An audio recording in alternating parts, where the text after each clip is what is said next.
ബിസ്മില്ലാഹിർ റഹ്മാനിർ റഹീം.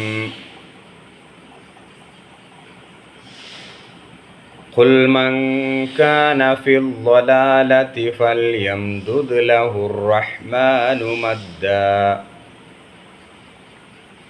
ഹത്താ ഇദാ റഅൗ മാ യുഅദൂന ഇമ്മൽ അദാബ വ الساعة فسيعلمون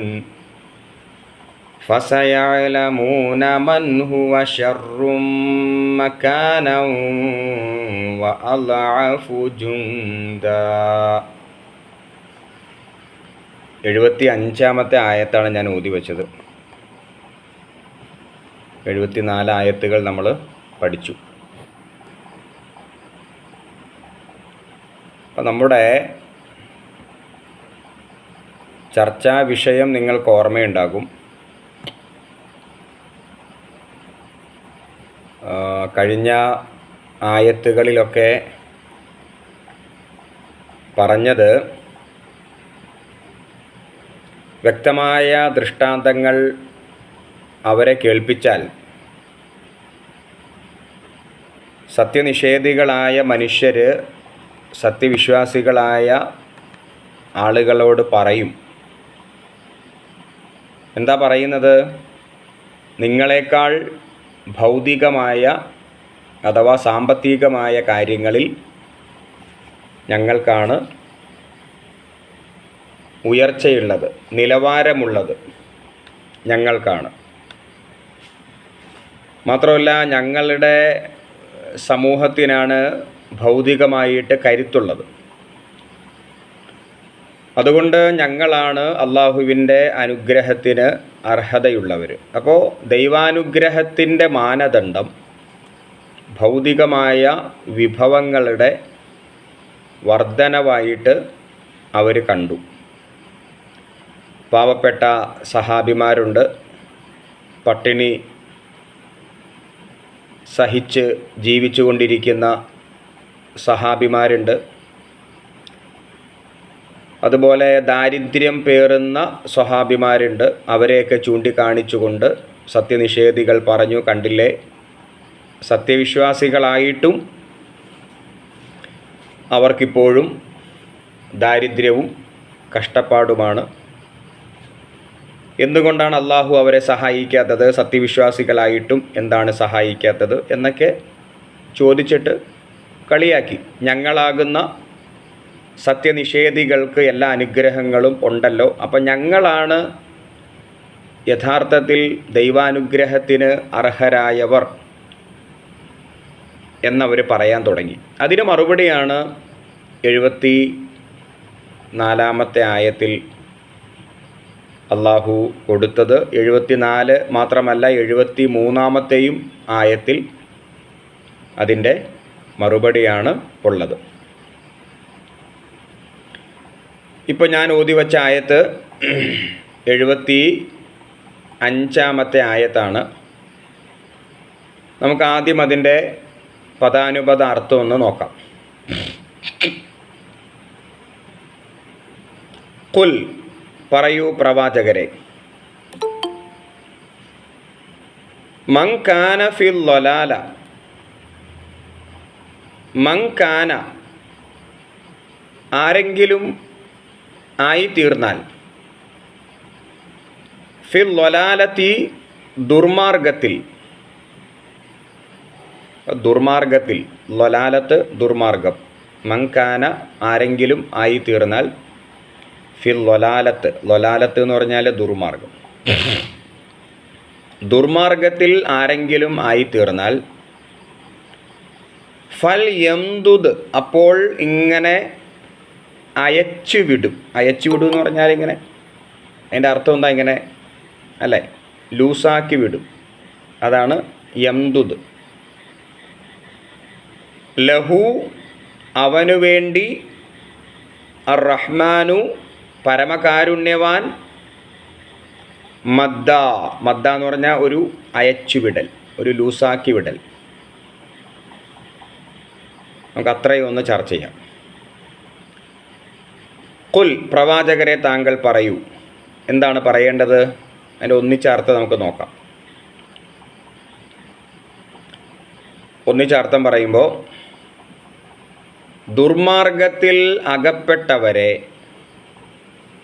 കരുണാവാരിധിയായ അല്ലാഹു അയച്ചുവിടുന്നു.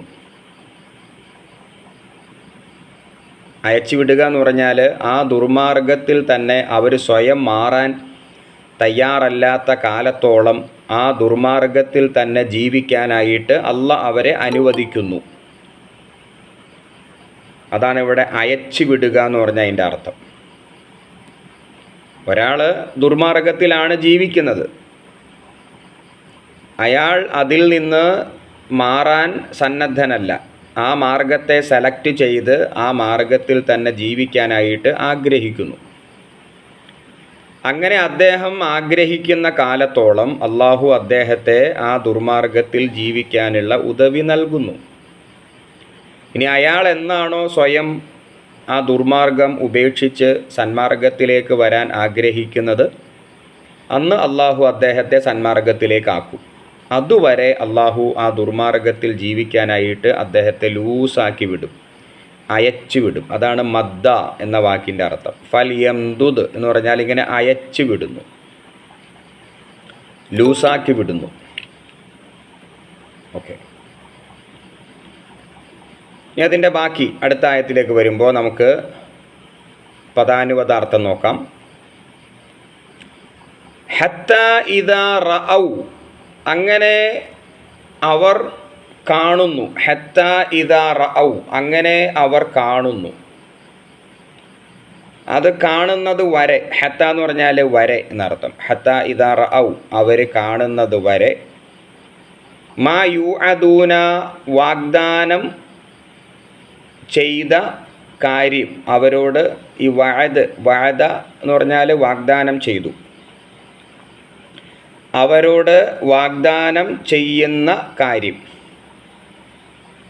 അത് കാണുന്നത് വരെ.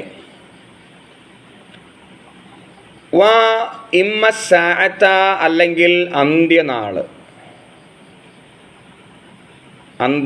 കാണുന്നത് വരെ. അപ്പോൾ ഇവിടെ വാഗ്ദാനം ചെയ്ത കാര്യം എന്ന് പറഞ്ഞാൽ പുനരുത്ഥാനമാണ്, മരണശേഷമുള്ള ജീവിതമാണ്. അത് അള്ളാഹുവിൻ്റെ വാഗ്ദാനമാണ്. അതവർ കാണുന്നത് വരെ. അതല്ലെങ്കിൽ ശിക്ഷ, വ ഇമ്മൽ അദാബ, അങ്ങനെയുണ്ട് അവിടെ. വ ഇമ്മൽ അദാബ, അദാബ് എന്ന് പറഞ്ഞാൽ ശിക്ഷ. വ ഇമ്മ സാഅത, അല്ലെങ്കിൽ അന്ത്യനാൾ. ഇതവർ കാണുന്നത് വരെ അള്ളാഹു അവരെ ഇങ്ങനെ ലൂസാക്കി വിട്ടുകൊണ്ടിരിക്കും. ഫസയഅലമൂന, അപ്പോൾ അവർ അറിയും. യഅലമൂന അല്ലേ, ഇൽമ്, യഅലമൂന, അപ്പോൾ അവർ അറിയും. മൻ ഹുവ, ആരാണ്. ഷർറും മക്കാനൻ, മോശമായ അവസ്ഥ. വ അദ്അഫു ജുണ്ട, ഏറ്റവും ദുർബലമായ സൈന്യം. ജുണ്ട് എന്ന് പറഞ്ഞാൽ സൈന്യം, അദ്അഫു എന്ന് പറഞ്ഞാൽ ഏറ്റവും ദുർബലമായ സൈന്യം. ഏറ്റവും ദുർബലമായ സൈന്യമുള്ളവർ ആരാണ്? ഏറ്റവും മോശമായ അവസ്ഥയിൽ ഉള്ളവർ ആരാണ് എന്ന് അപ്പോൾ അവർ അറിയും. ഇത് അല്ലാഹ് അവർക്ക് കൊടുക്കുന്ന മറ്റൊരു മറുപടിയാണ്. ഈ മറുപടി മനസ്സിലാകണമെങ്കിൽ കഴിഞ്ഞ ആയത്തുകൾ നല്ലപോലെ അറിഞ്ഞിരിക്കണം. കഴിഞ്ഞ ആയത്തുകളിൽ നമ്മൾ പഠിച്ചത്, ഞാൻ ക്ലാസിൻ്റെ തുടക്കത്തിൽ പറഞ്ഞിരുന്നു, ദൈവാനുഗ്രഹത്തിൻ്റെ മാനദണ്ഡമായിട്ട് അവർ എന്തിനെ കണ്ടു? ഭൗതികമായ സമ്പത്തിനെ, അതുപോലെ ആൾ ബലത്തെ. ഇപ്പോൾ ആ കാലഘട്ടത്തിലെ ഇസ്ലാമിൻ്റെ ശത്രുവിഭാഗം അവർ പ്രബലരായിരുന്നു. ഒരുപാട് സന്താനങ്ങളും സമ്പത്തുമൊക്കെ അവർക്കുണ്ടായിരുന്നു. എന്നാൽ ആ കാലഘട്ടത്തിൽ ഇസ്ലാം സ്വീകരിച്ച മുസ്ലിങ്ങളാകട്ടെ ഏതാണ്ട് ഒരു 80% പാവപ്പെട്ടവരും ദുർബലരും ആയിരുന്നു. ഉടുക്കാനില്ല, സമയാസമയത്ത് ഉണ്ണാനില്ല, പട്ടിണിയും മറ്റ് പ്രയാസങ്ങളുമൊക്കെയായിട്ട് ജീവിക്കുന്നവരായിരുന്നു. അതിലേതാണ്ട് 80% മുസ്ലിങ്ങൾ. എന്നാൽ ശത്രുവിഭാഗം, ഇസ്ലാമിൻ്റെ എതിർപക്ഷത്ത് നിൽക്കുന്ന ശത്രുവിഭാഗമാകട്ടെ സമ്പത്തിലും സന്താനങ്ങളിലും പ്രബല സമൂഹമായിരുന്നു. അപ്പോൾ അവർ ഒരു ആക്ഷേപം ഉന്നയിച്ചു. എന്താണ് ആക്ഷേപം? അള്ളാഹു അനുഗ്രഹിക്കാത്ത ഒരു വിഭാഗമാണ് മുസ്ലിങ്ങൾ. കണ്ടില്ലേ, പട്ടിണിയാണ്, പ്രബല സമൂഹമല്ല.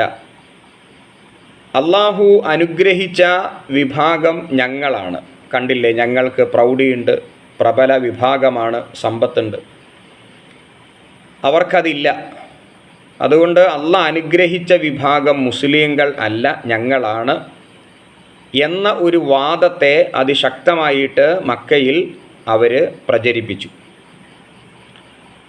ഇത് കേട്ടപ്പോൾ വിശ്വാസം കുറഞ്ഞ, അറിവ് കുറഞ്ഞ ചില മുസ്ലിങ്ങൾ അങ്ങനെയൊക്കെ വിചാരിക്കാൻ തുടങ്ങി. ശരിയാണല്ലോ, ഞങ്ങൾക്ക് സാമ്പത്തികമായിട്ടും ഇല്ല, പിന്നെ ഞങ്ങളാകട്ടെ ഒരു പ്രബല വിഭാഗമല്ല, ഈ ശത്രുക്കൾ പറയുന്ന കാര്യം സത്യമാണോ എന്നൊക്കെയുള്ള ഒരു സംശയം അവർക്കും ഉണ്ടായിത്തീർന്നു.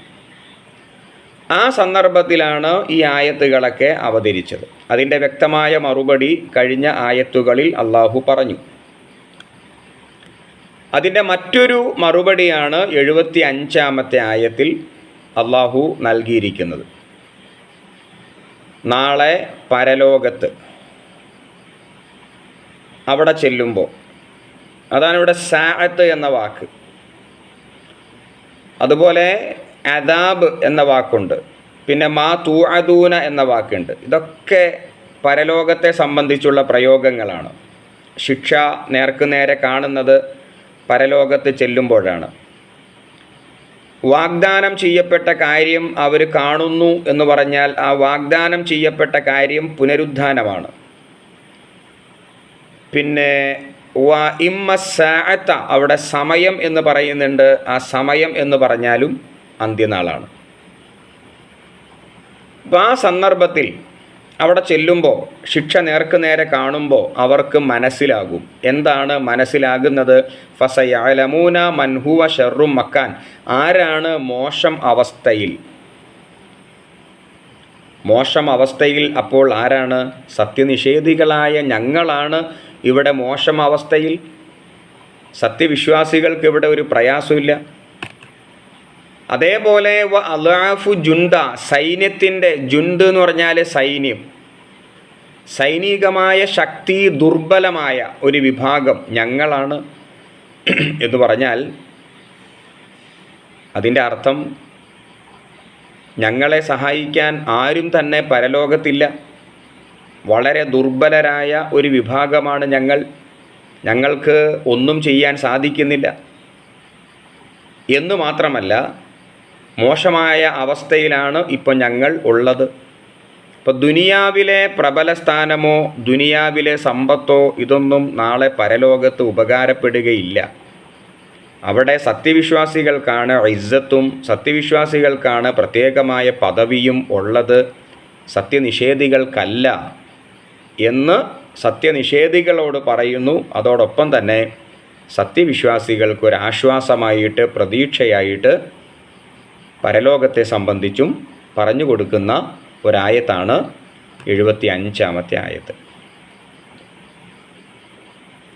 ആ 75-ാമത്തെ ആയത്തിൽ രണ്ട് കാര്യം പറയുന്നുണ്ട്. ഒന്നാമത്തെ, തുടക്കത്തിൽ പറഞ്ഞത് ആര് ദുർമാർഗത്തെ തെരഞ്ഞെടുത്തോ ആ മാർഗത്തിൽ തന്നെ അള്ളാഹ് അവനെ പറഞ്ഞു വിടും. കാരണം അവൻ സ്വയം മാറാത്ത കാലത്തോളം അള്ളാഹുവായിട്ട് അവനെ മാറ്റുകയില്ല എന്നും തുടക്കത്തിൽ അവിടെ പറയുന്നുണ്ട്.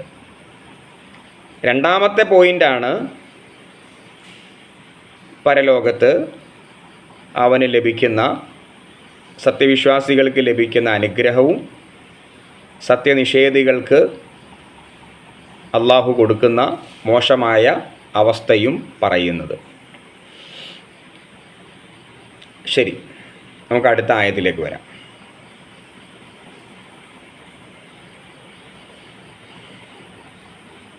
അടുത്ത ആയത്ത് 76-ാമത്തെ ആയത്താണ്. വയസീദുല്ലാഹുല്ലദീന ഇഹ്തദൗ ഹുദാ വൽബാഖിയാത്തുസ്സാലിഹാത്തു ഖൈറുൻ ഇൻദ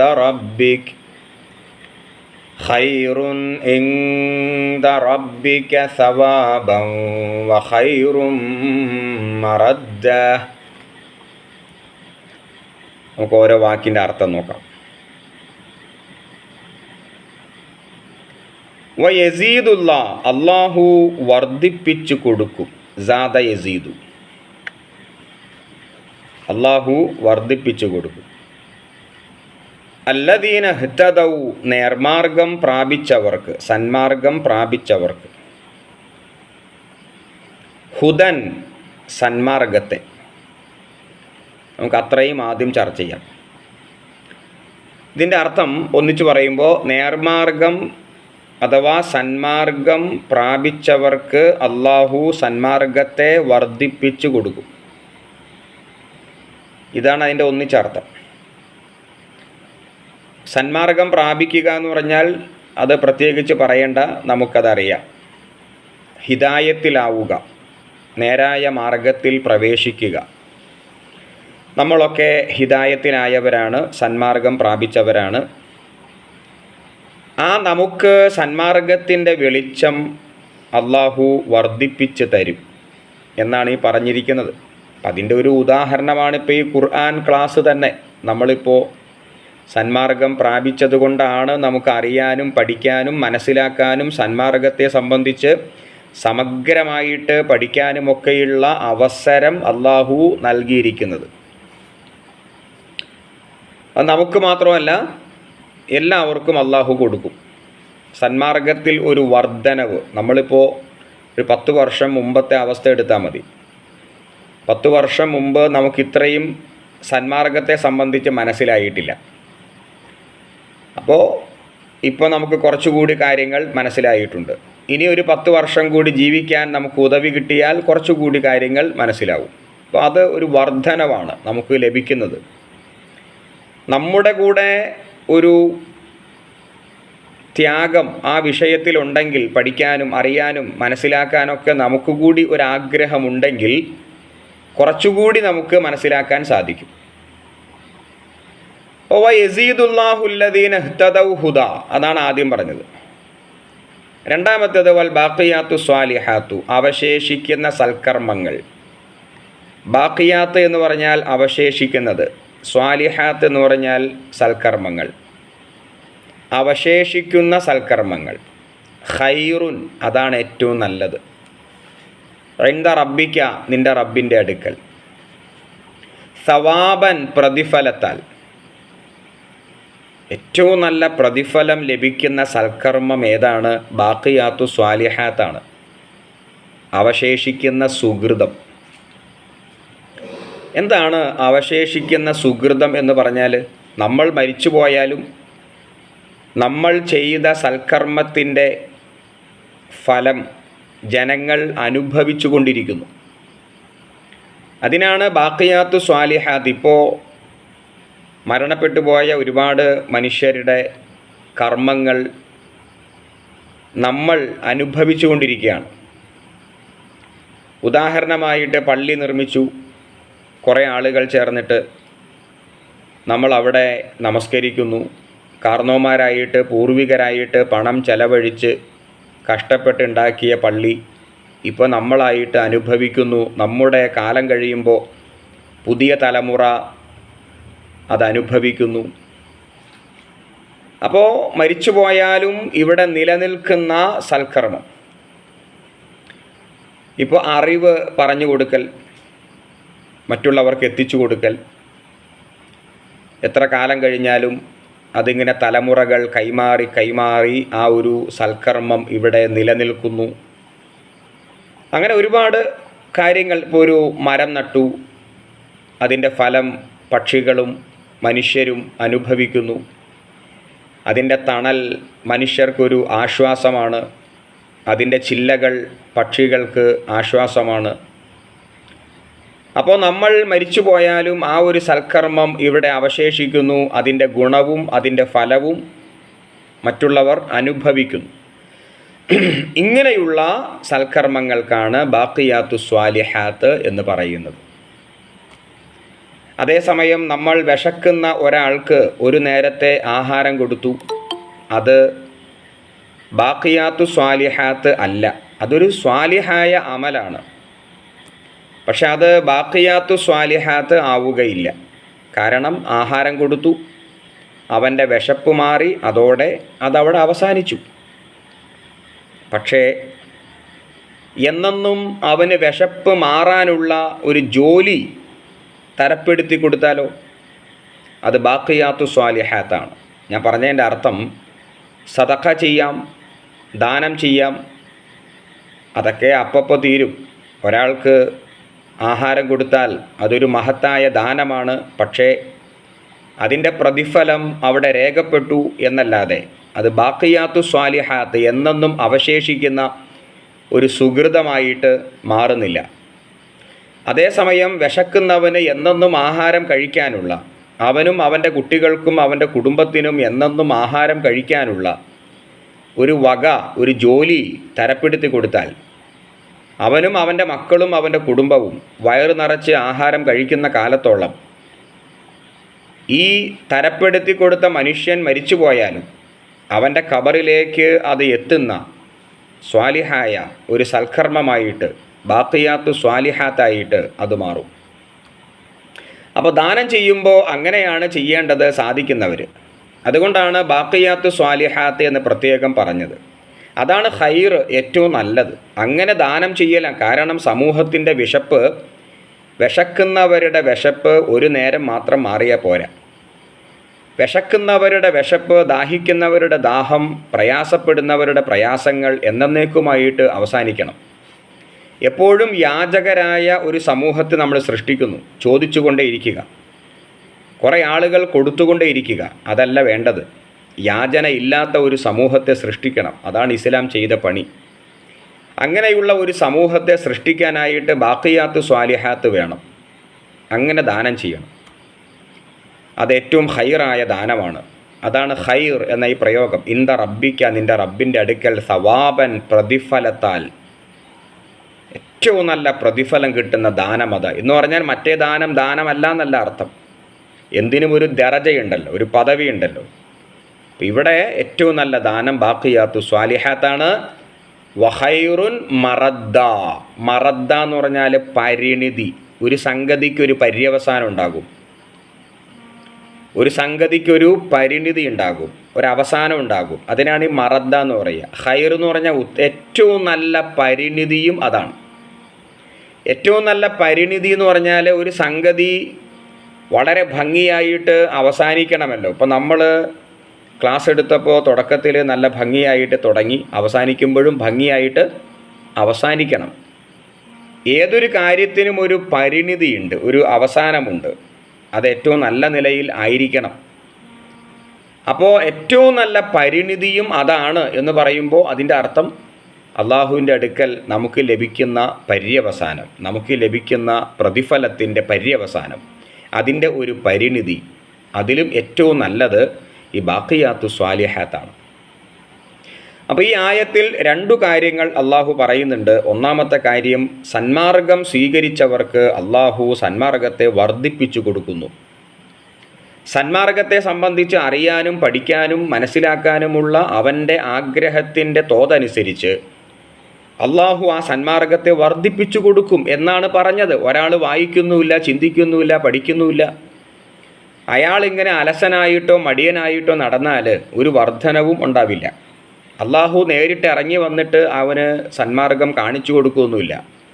അവൻ്റെ ത്യാഗത്തിൻ്റെയും സമർപ്പണത്തിൻ്റെയും അവൻ്റെ വായനയുടെയും അവൻ്റെ ചിന്തയുടെയും ആ ഒരു തോതനുസരിച്ചിട്ടാണ് അവന് സന്മാർഗത്തിൽ വർധനവ് ലഭിക്കുന്നത്. രണ്ടാമത്തെ പോയിൻ്റ് ബാഖിയാത്തു സ്വാലിഹാത്തുമായി ബന്ധപ്പെട്ടതാണ്. അത് നിങ്ങൾക്ക് മനസ്സിലായിട്ടുണ്ടാകുമെന്ന് വിചാരിക്കുന്നു ഇൻഷാ അല്ലാഹ്. ഓക്കെ, ആ രണ്ടായത്ത് കഴിഞ്ഞു. നമുക്ക് അടുത്ത ആയത്തിലേക്ക് വരാം. എല്ലാവരും ക്ലാസ് കേൾക്കുന്നില്ലേ? എല്ലാവർക്കും കറക്റ്റായിട്ട് കിട്ടുന്നുണ്ടോ ക്ലാസ്? ആ ശരി ശരി ശരി. നമുക്ക് ബാക്കി നോക്കാം. അടുത്ത ആയത്തിലേക്ക് വരാം. 77-ാമത്തെ ആയത്ത്. അഫറഅയ്തല്ലദീ കഫറ ബിആയാതിനാ വഖാല ലഊതിയന്ന മാലൻ വവലദാ. നമുക്കതിൻ്റെ അർത്ഥം നോക്കാം.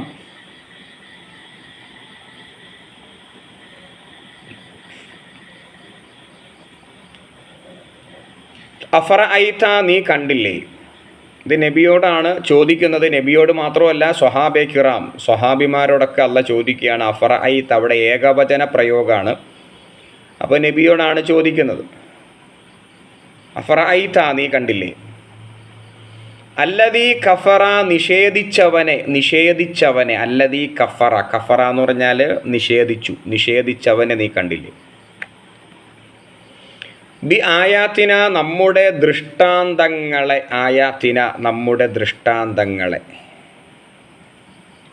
വഖാല, അവൻ പറയുകയും ചെയ്തു. ലാ ഊതിയന്ന, തീർച്ചയായും എനിക്ക് നൽകപ്പെട്ടു. തീർച്ചയായും, ലാ എന്ന് പറഞ്ഞാൽ തീർച്ചയായും, ഊതിയന്ന എനിക്ക് നൽകപ്പെട്ടു. മാലൻ, സമ്പത്ത്, വലദൻ, സന്താനം. എനിക്ക് സമ്പത്തും സന്താനങ്ങളും നൽകപ്പെട്ടിരിക്കുന്നു. ഇത് നമുക്ക് ഒന്നിച്ച് പറയുമ്പോൾ അർത്ഥം എങ്ങനെ വരിക? നമ്മുടെ സൂക്തങ്ങൾ അംഗീകരിക്കാൻ വിസമ്മതിക്കുകയും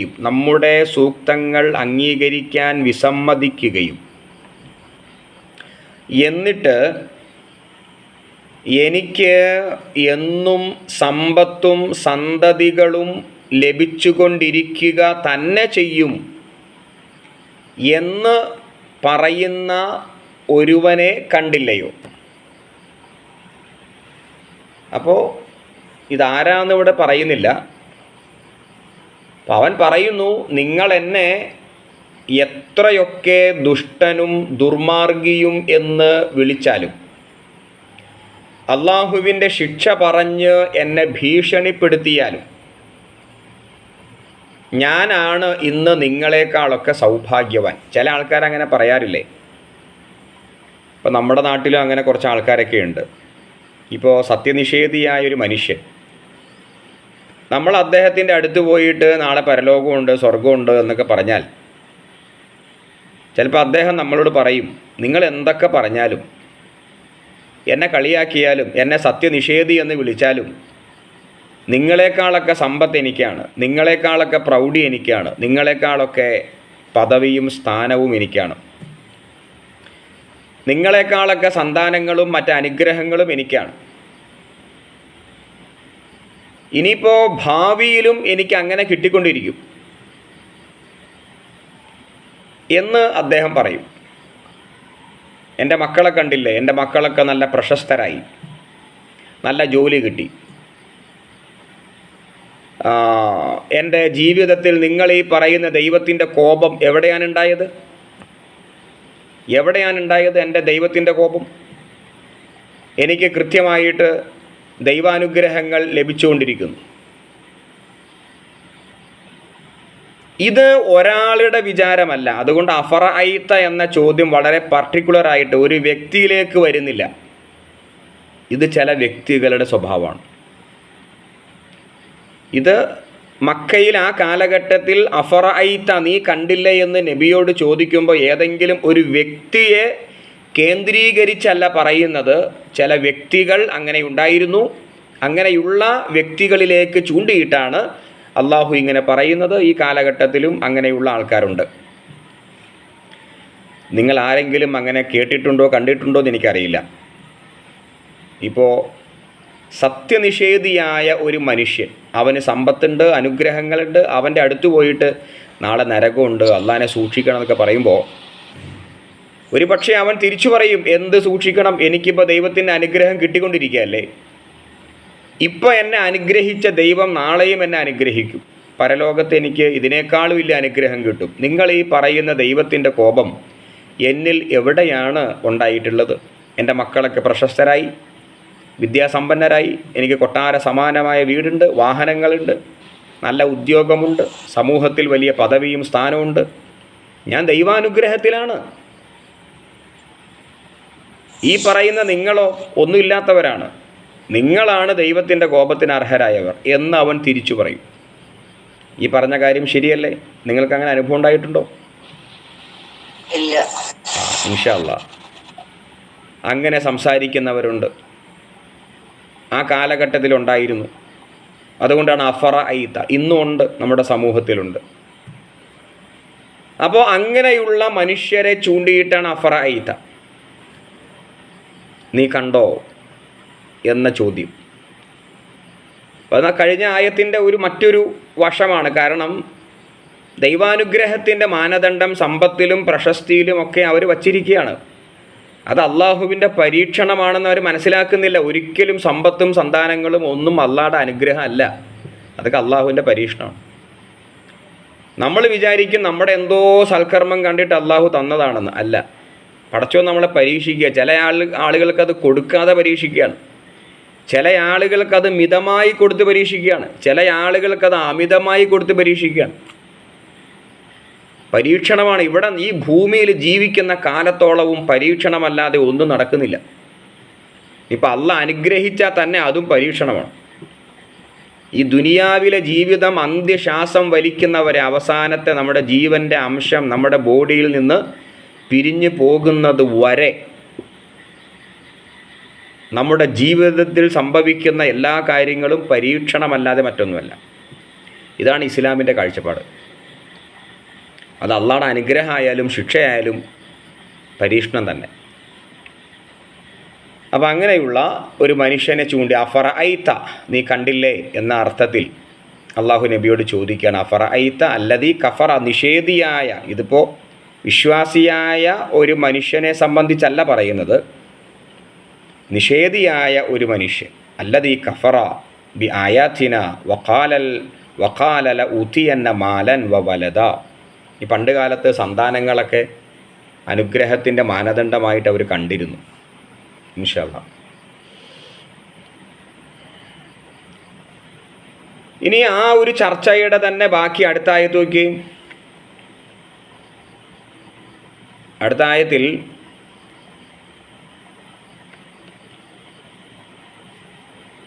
ഇങ്ങനെ പറയുന്ന മനുഷ്യർ, അവരോട് പടച്ചവൻ്റെ ചോദ്യമാണ്, അത്വല, അവൻ കണ്ടറിഞ്ഞോ, അവൻ മനസ്സിലാക്കിയോ, അൽ ഗൈബ, അദൃശ്യമായ കാര്യങ്ങൾ. ഇങ്ങനെയൊക്കെ പറയണമെങ്കിൽ അദൃശ്യമായ അറിവ് വേണ്ടേ? അപ്പോൾ ഈ പറയുന്ന ആളുകൾക്ക് എന്താ അദൃശ്യമായ അറിവുണ്ടോ? അതല്ല, ഇത്തഹദ, അവൻ ഉണ്ടാക്കിയോ, ഇന്ദ റഹ്മാനി, കരുണാവാരിധിയായ അള്ളാഹുവിൻ്റെ അടുക്കൽ, അഹ്ദ, വല്ല കരാറും. രണ്ടിലൊന്ന് ഇവിടെ നടക്കണമല്ലോ. ഒന്നില്ലെങ്കിൽ ഇങ്ങനെ പറയാനായിട്ട്, ഈ പച്ചക്കള്ളം പറയാനായിട്ട് അവർക്ക് അദൃശ്യമായ അറിവ് ഉണ്ടായിരിക്കണം. ഇവർ പറയുന്നത് പച്ചക്കള്ളമാണ്, അത് പറയാനായിട്ട് അദൃശ്യമായ അറിവ് അവർക്കുണ്ടായിരിക്കണം. അങ്ങനെ വല്ല അറിവ് അവർക്കുണ്ടോ? ഇല്ല. രണ്ടാമതായിട്ട് അള്ളാഹുവുമായിട്ട് അങ്ങനെ വല്ല ഉടമ്പടിയും അവരുണ്ടാക്കിയിട്ടുണ്ടോ? ഞങ്ങൾക്ക് ഒരുപാട് സമ്പത്ത് തരണം, ഞങ്ങൾക്ക് പ്രശസ്തി തരണം എന്നൊക്കെയുള്ള വല്ല കരാറും അള്ളാഹുവുമായിട്ട് അവർ ഉണ്ടാക്കിയിട്ടുണ്ടോ? അള്ളാഹുടെ ചോദ്യമാണ്, ഉണ്ടാക്കിയിട്ടുണ്ടോ? ഇങ്ങനെ പറയുന്ന മനുഷ്യർ ഉത്തരം പറയണം. നിങ്ങൾ എന്തിൻ്റെ അടിസ്ഥാനത്തിലാണ് ഇങ്ങനെ പറയുന്നത്? ഒരു കാര്യം പറയുമ്പോൾ വ്യക്തമായ തെളിവ് ആവശ്യമില്ലേ? വെറുതെ അള്ളാഹുടെ പേരിൽ പച്ചക്കള്ളം പറയാൻ പറ്റൂ? ഞങ്ങൾ നല്ല മനുഷ്യരായതുകൊണ്ട് അള്ളാഹു ഞങ്ങളെ അനുഗ്രഹിച്ചു എന്നൊക്കെ ഒരു മനുഷ്യൻ പറയണമെങ്കിൽ വ്യക്തമായ തെളിവ് ആവശ്യമില്ലേ? ഒന്നുകിൽ അവർക്ക് അദൃശ്യം അറിയാനുള്ള കഴിവുണ്ടെന്ന് പറയണം, അല്ലെങ്കിൽ അള്ളാഹുവുമായിട്ട് വല്ല ഉടമ്പടിയും അവരുണ്ടാക്കിയിട്ടുണ്ടാവണം. ഇതൊന്നുമില്ലാതെ അല്ല പറയാണ്, കല്ല, ഒരിക്കലുമല്ല, ഇങ്ങനെ ഒന്നും ഉണ്ടാക്കിയിട്ടില്ല, അവർ ഒന്നും ചെയ്തിട്ടില്ല, അവർക്ക് അള്ളാഹുവുമായിട്ട് കരാറില്ല, അവർക്ക് അദൃശ്യ കാര്യങ്ങളൊന്നും അറിയില്ല. അതാണ് കല്ല എന്ന വാക്കിൻ്റെ അർത്ഥം. സനക്തുബു, നാം എഴുതി വയ്ക്കുന്നുണ്ട്, മാ യഖൂലു, അവർ ഈ പറഞ്ഞ കാര്യം. അവർ പറഞ്ഞ കാര്യം ഞാൻ എഴുതി വയ്ക്കുക എന്ന് പറഞ്ഞാൽ അതിൻ്റെ അർത്ഥം എന്താ? ഗൗരവപ്പെട്ട ഒരു കാര്യമാണ് അവർ പറഞ്ഞത്, നിസാരപ്പെട്ട കാര്യമല്ല. അള്ളാഹുടെ പേരിൽ പച്ചക്കള്ളം പറഞ്ഞു, അത് ഞാൻ എഴുതി വയ്ക്കുന്നുണ്ട് എന്ന് പറഞ്ഞാൽ, ഇപ്പോൾ നമ്മൾ തന്നെ ഒരു കാര്യം പറയുമ്പോൾ നമ്മൾ തന്നെ പറയാറുണ്ട്, നീ പറഞ്ഞ കാര്യം ഞാൻ റെക്കോർഡ് ചെയ്തിട്ടുണ്ട് എന്ന് പറയും. എന്തിനാ അങ്ങനെ പറയുന്നത്? അതൊരു എവിഡൻസാണ്, തെളിവാണ്. വെറുതെ ചെവിയിൽ കേട്ടുപോവുകയല്ല ചെയ്തത്, ഞാനത് റെക്കോർഡ് ചെയ്തിട്ടുണ്ട് എന്നൊക്കെ നമ്മൾ പറയുന്നത്, നീ പറഞ്ഞ കാര്യം വളരെ തെറ്റായ ഒരു കാര്യമാണ്, അത് ഞാൻ രേഖപ്പെടുത്തിയിട്ടുണ്ട് എന്നൊക്കെ പറയുമ്പോൾ അതൊരു ഗൗരവപ്പെട്ട കാര്യമായിട്ട് മാറി. അതാണ് ഈ പറഞ്ഞത്, ഞാനത് എഴുതി വച്ചിട്ടുണ്ട്. അതായത് നാളെ പരലോകത്ത് ചെല്ലുമ്പോൾ ഇതിനൊക്കെ സമാധാനം പറയേണ്ടി വരും. വനമുദ്ദു ലഹു, ഞാൻ നീട്ടിക്കൊടുക്കും, ലഹു അവന്, മിനൽ അദാബി ശിക്ഷ, മദ്ദ ഒരു നീട്ടിക്കൊടുക്കൽ എന്ന് പറഞ്ഞാൽ അവർക്ക് അതിഭയാനകമായ ശിക്ഷയുണ്ടായിരിക്കും എന്നതിൻ്റെ അർത്ഥം. ഇവിടെ നീട്ടിക്കൊടുക്കുമെന്നൊക്കെ പറഞ്ഞാൽ അതിൻ്റെ അർത്ഥം എന്താ? ഇങ്ങനെ അറ്റമില്ലാത്ത, അതായത് എന്ന് അവസാനിക്കുമെന്ന് പറയാൻ കഴിയാത്ത, എന്ന് തീരും. ഇപ്പോൾ നമുക്ക് ഒരു ശിക്ഷ 5 വർഷം അല്ലെങ്കിൽ 10 വർഷം അല്ലെങ്കിൽ ജീവപര്യന്തം, പക്ഷേ ഇത് അനന്തമായ,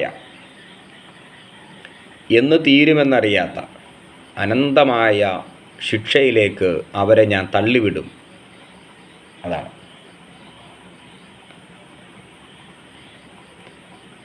അപ്പോൾ ആയത്തിൻ്റെ ആശയം നിങ്ങൾക്ക് മനസ്സിലായിട്ടുണ്ടാകുമെന്ന് വിചാരിക്കുന്നു.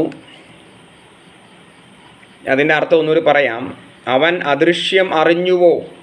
അതല്ല, കരുണാവാരിധിയായ അള്ളാഹുവിൽ നിന്ന് വല്ല കരാറും വാങ്ങി വച്ചിട്ടുണ്ടോ? ഒരിക്കലുമില്ല. അവൻ പറയുന്നതൊക്കെയും നാം രേഖപ്പെടുത്തുന്നുണ്ട്.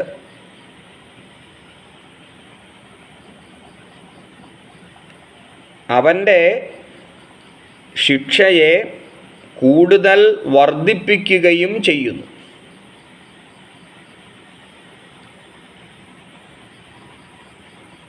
ശരി. ഇപ്പോൾ സൂറത്ത് മറിയമിൻ്റെ അവസാന ഭാഗത്ത്, ഇപ്പോൾ നമ്മൾ ആ മറിയമിൻ്റെ ചർച്ചയെല്ലാം കഴിഞ്ഞിട്ട് കുറച്ച് പരലോകവുമായി ബന്ധപ്പെട്ട ചർച്ചയിലേക്കാണ് വന്നിരിക്കുന്നത്. ഇനി ആ ഒരു ചർച്ചയുടെ അവസാനം നമുക്ക് നോക്കാം. അടുത്ത ആയത്ത്,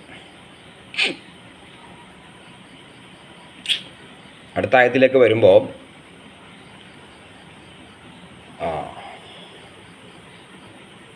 വനരിസുഹു മാ യഖൂലു വയഅതീന ഫർദാ. ഇപ്പോൾ ഈ പറഞ്ഞ ആ ചർച്ചയുടെ അവസാന ഭാഗമാണ്. അവസാന ഭാഗം എന്ന് പറഞ്ഞാൽ അതിൻ്റെ ഒരു കൺക്ലൂഷനാണ്. നോക്കാം. ഓരോ വാക്കുകളുടെ അർത്ഥം നോക്കുമ്പോൾ, വനരിസുഹു നാം അനന്തരമെടുക്കും, മാ യഖൂലു അവൻ പറയുന്നത്, അവൻ പറയുന്ന കാര്യത്തെ നാം അനന്തരമെടുക്കും. നമുക്ക് ചർച്ച ചെയ്യാം. വയഅതീന അവൻ നമ്മുടെ അടുക്കൽ വരും, ഫർദ ഒറ്റയ്ക്ക്. ഫർദ എന്ന് പറഞ്ഞാൽ ഒറ്റയ്ക്ക്, ഏകനായിട്ട്. അതിൻ്റെ ഒന്നിച്ചർത്ഥം ഞാൻ പറയാം.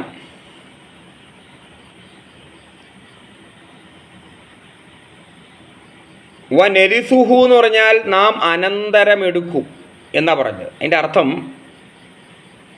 കുറച്ചുകൂടി വിശദമായിട്ട് പറയുമ്പോൾ, അവന് ഞാൻ കൊടുത്ത വിഭവ സമൃദ്ധിയും മറ്റ് പരിവാരങ്ങളുമൊക്കെ നമ്മുടെ കയ്യിൽ ആയിത്തീരും.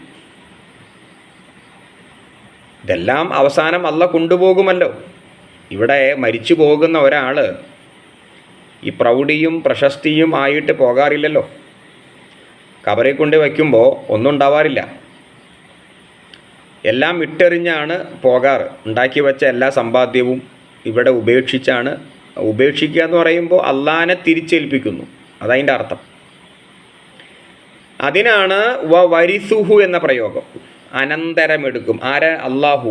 അള്ളാഹു നമുക്ക് എന്താണോ തന്നത് അത് അള്ളാഹു തിരിച്ചെടുക്കും. ആ തിരിച്ചെടുക്കലാണ് മരണം. ഒരുപാട് പ്രശസ്തിയും പ്രൗഢിയും നമുക്ക് തന്നു. സമ്പത്തും തന്നു. അതെല്ലാം അള്ളാഹു തിരിച്ചെടുക്കുന്നു. ആ തിരിച്ചെടുക്കലാണ് നൽകിയ ജീവൻ. അതും അള്ളാഹുവിൻ്റെ അനുഗ്രഹമല്ലേ? അപ്പോൾ അള്ളാഹു തന്ന ജീവൻ, അള്ളാഹു തന്ന സമ്പത്ത്, അള്ളാഹു തന്ന പ്രശസ്തി, അള്ളാഹു തന്ന പ്രൗഢി, എന്ത് വേണ്ട എല്ലാം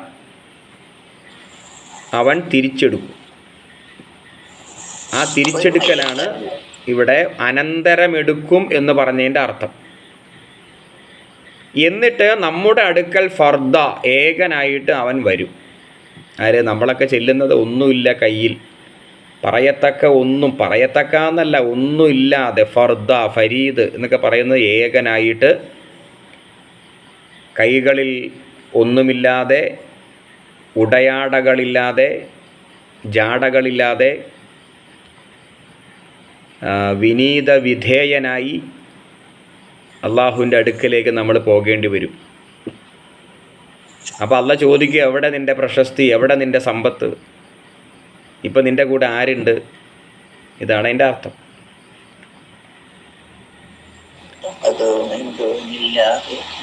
അതെ. ഇപ്പോൾ ഞാൻ അവിടുത്തെ ആ ആയത്ത് നിങ്ങൾ പ്രത്യേകം മനസ്സിലാക്കേണ്ടത്, നമ്മൾ തുടങ്ങിയ ഒരു വിഷയം ഞാൻ പറയാം. നമ്മളത് ആ ചർച്ചയിലേക്ക് വന്നത്, ഞാൻ ആയത്ത് നമ്പർ പറയാം.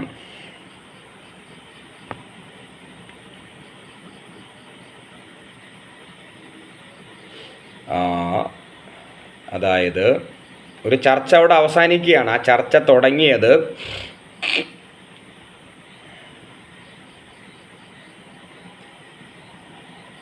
ഒരു മിനിറ്റ് ഞാൻ പറയാം.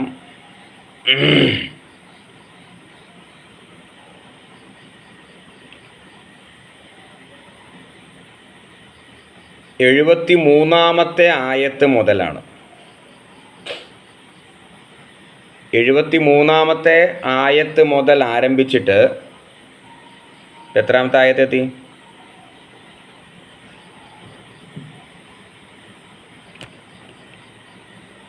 അതായത് ഇപ്പോൾ എത്തിയിരിക്കുന്നത് എത്രാമത്തെ ആയത്താണ്? 80 അല്ലേ? 80 ആയത്ത്. അപ്പോൾ ആ ഒരു 7 ആയത്ത്, 73-ാമത്തെ ആയത്ത് തൊട്ട്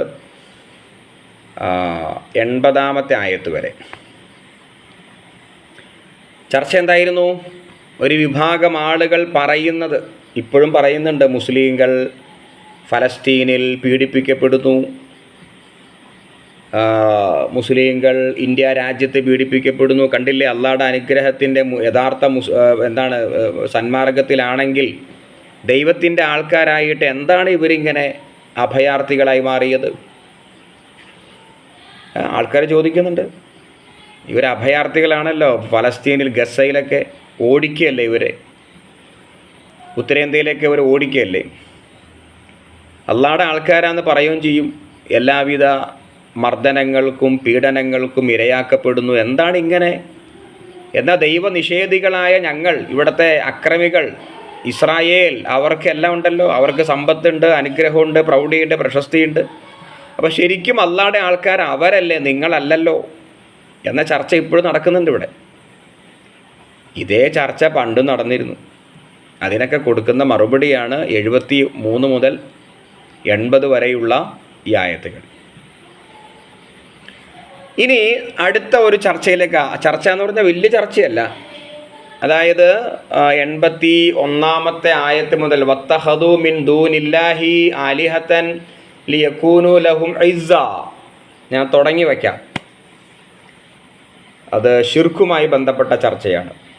വത്തഖദു, അവർ സ്വീകരിക്കുന്നു, മിൻ ദൂനില്ലാഹി, അള്ളാഹുവിനെ കൂടാതെ, ആലിഹത്തൻ, വേറെയും ദൈവങ്ങളെ, ലിയകൂനു, അവർക്ക് ഉണ്ടാകാൻ വേണ്ടി, ലിയക്കൂനു, അവർക്ക് ഉണ്ടാകാൻ വേണ്ടി, എന്തുണ്ടാകാൻ വേണ്ടി? ഇസ്സ, ഒരു പ്രതാപം. ഇസ്സ എന്ന് പറഞ്ഞാൽ അർത്ഥം ഒരു പ്രതാപം എന്നതിൻ്റെ അർത്ഥം. അതായത്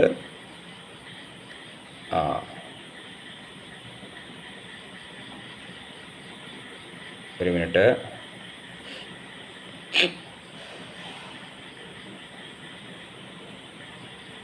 ഞാൻ പറഞ്ഞ ആയത്ത് മാറിപ്പോയോ? ഇല്ലില്ല. 81 ആയത് ഇല്ല. അതെ, മാറിയിട്ടില്ല. ഇല്ല. ഓക്കെ, ശരി.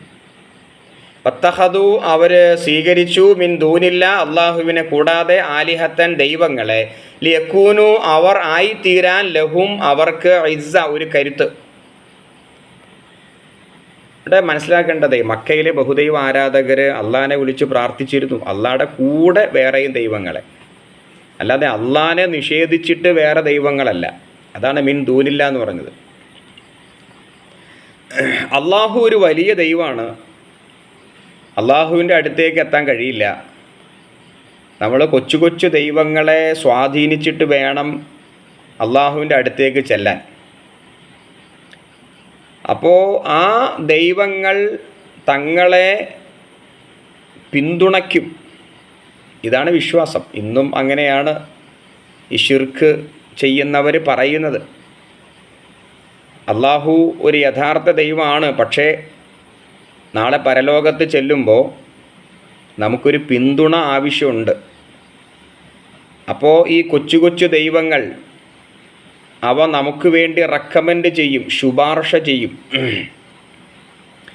അതുകൊണ്ട് ഈ ചെറിയ ചെറിയ ദൈവങ്ങളെ നമ്മൾ വിളിച്ചു പ്രാർത്ഥിക്കണം, ആരാധിക്കണം, അവരെ പൂജിക്കണം, അവർക്ക് നേർച്ചയും വഴിപാടൊക്കെ ചെയ്യണം. അപ്പോൾ പരലോകത്ത് ചെല്ലുമ്പോൾ നമുക്ക് വേണ്ടി ഈ ദൈവങ്ങൾ ശുപാർശ ചെയ്യും. അതവിടെ ഇസ്സ എന്ന് പറഞ്ഞാൽ അർത്ഥം. ഇസ്സ എന്ന് പറഞ്ഞാൽ പിന്തുണയ്ക്കുന്നവർ എന്നർത്ഥമുണ്ട്. ഇസ്സ. ഇനി അടുത്ത ആയത്ത് കൂടി നോക്കാം. അതിന് അല്ലാഹ് കൊടുക്കുന്ന മറുപടിയാണ്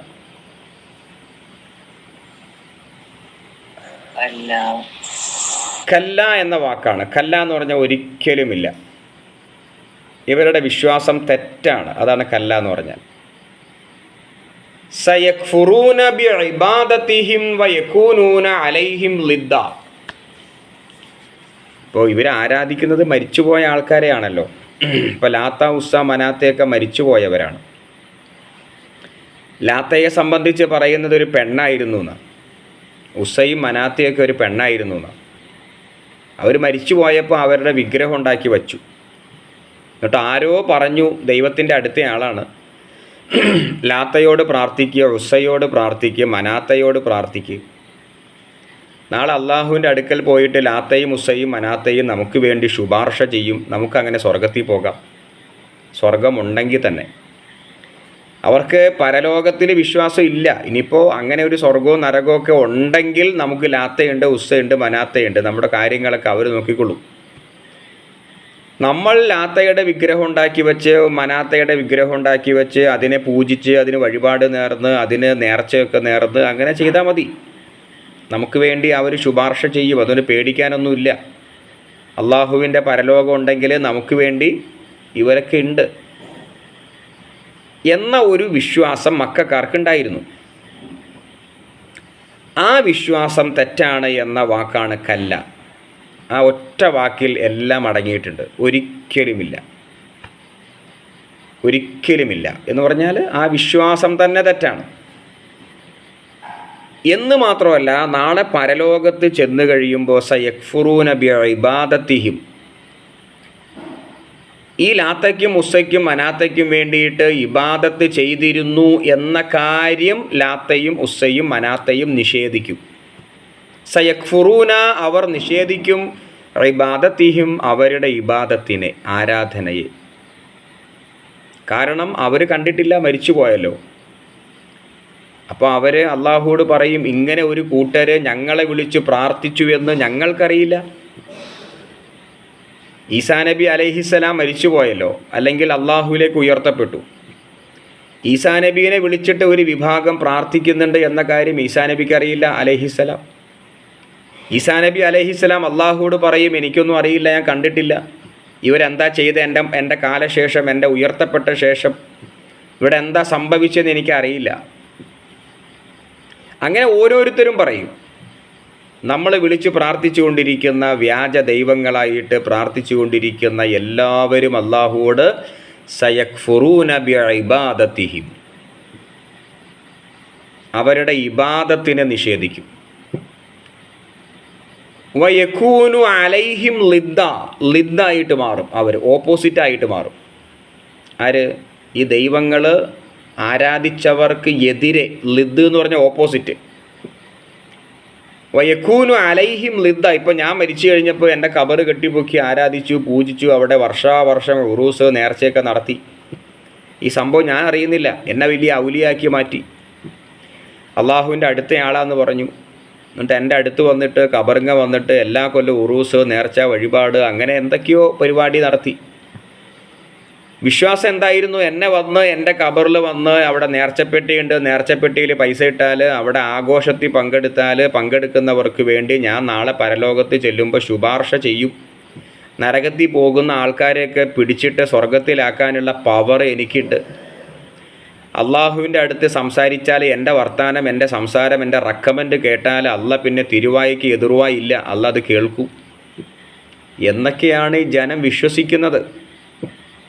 ഇതൊന്നും അറിയാതെ ഞാൻ ഖബറിൽ കിടക്കുകയാണ്. എൻ്റെ മുമ്പിൽ എൻ്റെ ഖബറിൽ വന്നിട്ട് ആയിരക്കണക്കിന് ആളുകൾ പ്രാർത്ഥിക്കുന്നുണ്ട്. ഒന്നും എനിക്കറിയില്ല. നാളെ പരലോകത്ത് ചെല്ലുമ്പോൾ അല്ല എന്നോട് ചോദിക്കും, നീ അങ്ങനെ പറഞ്ഞിരുന്നോ? സയക്ഫുറൂന ബി ഇബാദത്തി. അപ്പോൾ ഞാൻ പറയും, എനിക്കൊന്നും അറിയില്ല, എൻ്റെ മരണശേഷം ഞാൻ കണ്ടിട്ടുമില്ല, കേട്ടിട്ടുമില്ല എന്ന് മാത്രമല്ല, എന്നെ ആരാധിച്ചു കൊണ്ടിരുന്ന ഔലിയ പട്ടം ചാർത്തി എന്നെ ആരാധിച്ച് എന്നെ പുണ്യാത്മാവായിട്ട് കൊണ്ടു നടന്ന കോടിക്കണക്കിന് മനുഷ്യർക്ക് എതിരെ ലിദ്ദ, ഓപ്പോസിറ്റായിട്ട് ഞാൻ മാറും. ഞാനും അവരും ശത്രുക്കളായിട്ട് മാറും. എവിടെ? പരലോകത്ത്. ഇതാണ് ഇവിടെ സംഭവിക്കാൻ പോണത്. അപ്പോൾ ഏകനായ പടച്ചവൻ അള്ളാഹു, അവനല്ലാതെ ലാ ഇലാഹ ഇല്ലല്ലാ, മറ്റൊരു ആരാധ്യനില്ല. മറ്റുള്ളവരൊക്കെ അള്ളാഹുവിൻ്റെ സൃഷ്ടികൾ. എനിക്ക് ഇബാദത്ത് ചെയ്തും അള്ളാഹിനെ പേടിച്ചും ഭക്തിയോടെ ജീവിച്ചിട്ട് നല്ല മനുഷ്യനാകാൻ കഴിയും. പക്ഷേ ദൈവസമാനമാകാൻ എനിക്ക് സാധ്യമല്ല. ഇൻഷാ അല്ലാഹ് അടുത്ത ആയത്തുകൾ നമുക്ക് അടുത്ത ആഴ്ചയിൽ പഠിക്കാം. കാര്യങ്ങൾ മനസ്സിലാക്കാൻ പടച്ചവൻ തൗഫീക്ക് ചെയ്യുമാറാകട്ടെ. കാര്യങ്ങളെ എളുപ്പത്തിൽ ഗ്രഹിക്കാനുള്ള കഴിവും ബുദ്ധിശക്തിയും അള്ളാഹു നമുക്ക് പ്രദാനം ചെയ്യുമാറാകട്ടെ. ഈ ചെലവഴിച്ച സമയം മുഴുവൻ അള്ളാഹു ഒരു സ്വാലിഹായ അമലായിട്ട്, ഒരു ഇബാദത്തായിട്ട് സ്വീകരിക്കുമാറാകട്ടെ. ഇവിടെ പറഞ്ഞ പോലെ ബാഖിയാത്തു സ്വാലിഹാത്ത്, ആ ഒരു സൽക്കർമ്മമായിട്ട് അള്ളാഹു ഇതിനെ സ്വീകരിക്കുമാറാകട്ടെ. اللهم ربنا آتنا في الدنيا حسنة وفي الآخرة حسنة وقنا عذاب النار. اللهم ربنا تقبل منا إنك أنت السميع العليم وتب علينا إنك أنت التواب الرحيم.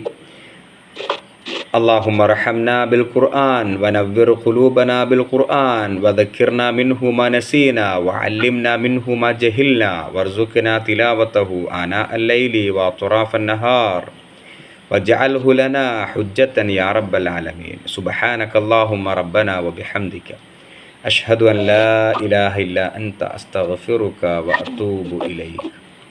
എല്ലാവർക്കും അസ്സലാമു അലൈക്കും വറഹ്മത്തുള്ളാഹി.